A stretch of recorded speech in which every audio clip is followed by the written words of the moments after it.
हम रितेश पांडे आप सभी भोजपुरी श्रोता समाज को प्रणाम करते हैं और उन्हें जो अपना कीमती वक्त निकालकर हमारे गाने पे रिपोर्ट मार रहे हैं उनको हमारा विशेष प्रणाम है।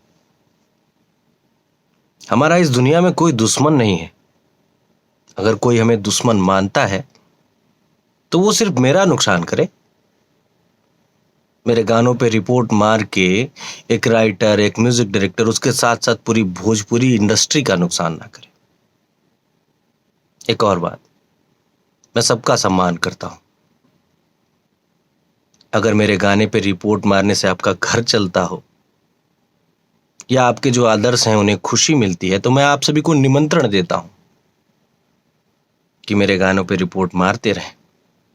मेरी पब्लिक मेरे लिए भगवान है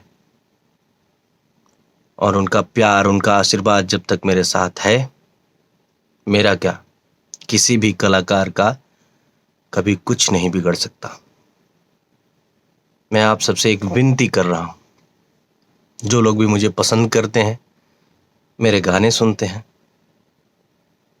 ऐसे ही अपना प्यार दुलार अपने भाई रितेश पांडे पर बनाए रखें। प्रणाम।